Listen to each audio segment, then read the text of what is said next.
सुप्रभात बच्चों। जैसा कि पिछले वीडियो में हमने बरसते जल के रूप अनेक का भावार्थ पढ़ा था और अब पढ़ेंगे इसका अभ्यास।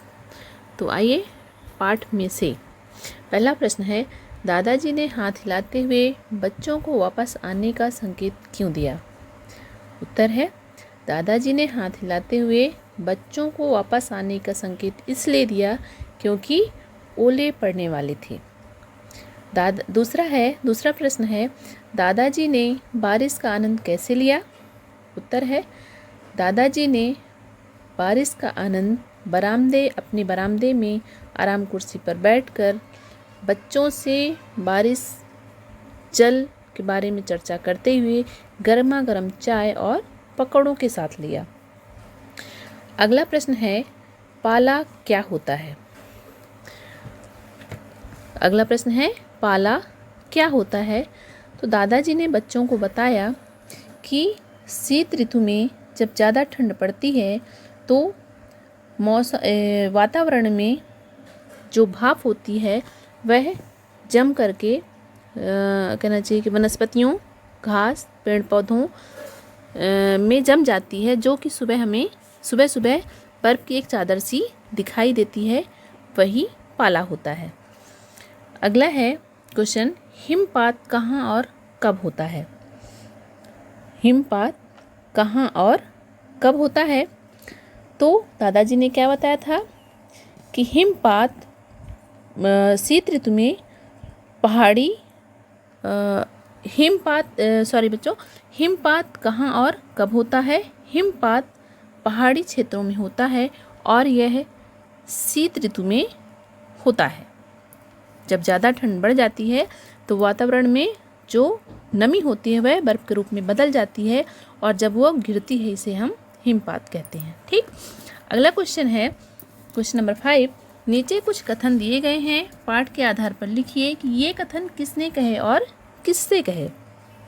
कथन है, देखो दादाजी बुला रहे हैं। किसने कहा? अमन ने कहा। किससे कहा? अपने दोस्तों से कहा। ठीक है। अगला है खा नंबर, आज बहुत दिन बाद ओले पड़ रहे हैं। किसने कहा? दादाजी ने कहा। किससे कहा? बच्चों से कहा। अगला क्वेश्चन है, ये ओले क्या होते हैं? किसने कहा? राघव ने कहा। किससे कहा? दादाजी से कहा। अब प्रश्न नंबर 6, पाठ के आधार पर नीचे दिए गए रिक्त स्थानों की पूर्ति कीजिए। का नंबर है, बच्चों चलो खाली स्थान पढ़ रहे हैं। क्या पढ़? ओले। ठीक। खा नंबर है, इतने में राघव के गाल पर कुछ खाली स्थान से गिरा। क्या गिरा? कैसे गिरा? टप से गिरा। ठीक। गा नंबर है, कुछ ही देर में बादल भी खाली स्थान लगे। क्या लगे? गरजने लगे। अगला है, हल्की खाली स्थान सी पड़ रही थी। क्या पड़ रही थी? फुहारें। ठीक। अब आगे हम पढ़ेंगे बातचीत के लिए। तो इसमें पहला प्रश्न है, आपको कौन सा खेल पसंद है? इस खेल को आप किनके साथ खेलना पसंद करेंगे? तो बच्चों, अब यहाँ सबकी पसंद अलग होगी। ठीक है। फिर भी मेरे अनुसार किसी बच्चे को क्रिकेट खेलना पसंद है, किसी को वॉलीबॉल, फुटबॉल, चेस, कैरम या और कोई भी खेल खेलना पसंद होगा। ठीक है। अब इसको आप किसके साथ खेलना चाहेंगे? किनके साथ खेलना पसंद करेंगे? तो कोई अपने दोस्तों के साथ, कोई अपने भाई बहन के साथ, ठीक है, कोई अपने परिवार के किसी अन्य सदस्य के साथ, कोई अड़ोस पड़ोस के साथ। ठीक है। तो हर किसी की पसंद अलग होगी और हर कोई अपने अपने हिसाब से खेलना चाहेगा। ठीक। अब अगला क्वेश्चन है कि आपको सबसे अच्छा मौसम कौन सा लगता है और क्यों? ये भी आपकी पसंद की बात है। ठीक है। किसी बच्चे को शीत ऋतु पसंद है, किसी को ग्रीष्म ऋतु पसंद है, किसी को वर्षा ऋतु पसंद है, और क्यों पसंद होगी ये भी आपकी चॉइस पर डिपेंड करता है। क्यों? क्योंकि किसी को ग्रीष्म ऋतु पसंद है। वो क्यों? क्योंकि इसमें स्कूलें बंद होती हैं, स्कूल का वर्क नहीं होता है, पढ़ाई कोई टेंशन नहीं होती है, बच्चे एंजॉय करते हैं, मामा के यहाँ, नानी के, मौसी के, इधर उधर रिश्तेदारों के यहाँ घूमने जाते हैं, मस्ती करते हैं। ठीक है ना। इसलिए किसी ग्रीष्म ऋतु पसंद है, किसी को शीत ऋतु। कोई कहेगा हमें शीत ऋतु पसंद है, क्योंकि किसी को ठंड में गर्म कपड़े पहनकर पढ़ना अच्छा लगता है, अच्छे अच्छे पकवान खाना अच्छा लगता है, स्कूल जाना अच्छा लगता है, गुलाबी ठंड में धूप लेना अच्छा लगता है, ठीक है। और किसी को वर्षा की ऋतु पसंद है, ठीक। और वर्षा ऋतु क्यों? क्योंकि झमाझम बारिश होती है, उसमें आप छाता लगाकर घूमने जाते हो, ठीक है ना। और तरह तरह की गतिविधियाँ वर्षा में होती हैं, तालाब भरते हैं, नदियों में उफान आता है। इसलिए अलग अलग ऋतुओं की अपनी अलग अलग विशेषता है और लोगों को अपनी अलग अलग पसंद होती है, ठीक है। अब अगला क्वेश्चन है कि बरसात होने पर आप क्या क्या करते हैं, ठीक है। तो नॉर्मल सी बात है कि बरसात होने पर हम क्या करेंगे, बाहर निकलेंगे तो रेन कोट या छाते की सहायता से जाएंगे, लॉन्ग बूट पहनेंगे, ठीक है, यानी भीगने से हम बचेंगे। घर पर होंगे या कहीं और जगह जहाँ वर्षा का पानी इकट्ठा होकर तेज़ी से बहता है, वहाँ हम कागज़ की नाव बहाकर फेंकेंगे, ठीक है, मस्ती करेंगे। या कम बारिश का आनंद लेंगे, ठीक। तो लोग अलग अलग तरह से वर्षा ऋतु का आनंद लेते हैं, वर्षा ऋतु का मजा लेते हैं, ठीक है। अब अगला क्वेश्चन है कि ओलों के बनने और गिरने के बारे में दादाजी ने क्या बताया था, ठीक है। तो ओलों के गिरने और बनने के बारे में दादाजी ने क्या बताया था? दादाजी ने बताया था कि वायुमंडल में विद्यमान जल की बूंदें झटके से उछलकर ऊपर चली जाती हैं, यानी वायुमंडल में जो जल की बूंदें होती हैं, जो नमी होती है, वह झटके से कहाँ जाती है? थोड़ा ऊपर चली जाती है।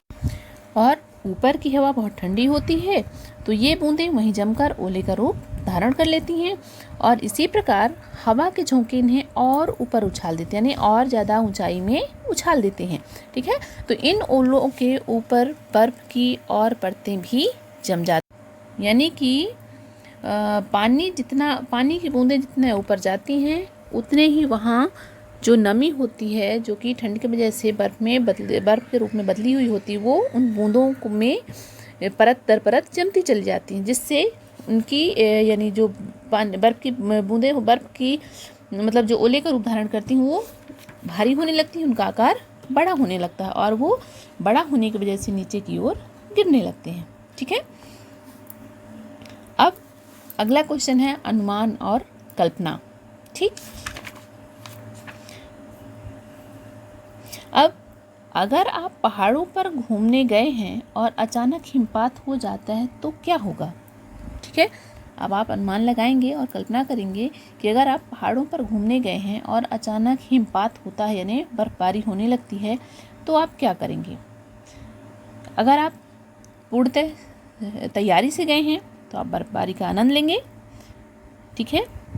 और अगर आप तैयारी से नहीं गए हैं तो वापस भी आने की कोशिश करेंगे, क्योंकि आपको बर्फबारी से अपने आप को सेफ नहीं रख पाएंगे, ठीक है।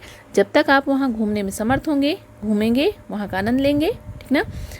और भी बहुत सारी चीज़ें हो सकती हैं साथ में। अगला क्वेश्चन है कि वर्षा ना होने पर क्या होगा। अभी बड़ा क्वेश्चन है थोड़ा सा कि वर्षा अगर नहीं होगी तो क्या होगा, क्योंकि पानी पर बहुत सारी चीज़ें टिकी हैं, पानी से ही जीवन है, पानी अगर नहीं होगा तो जीवन की कल्पना नहीं होगी, ठीक है।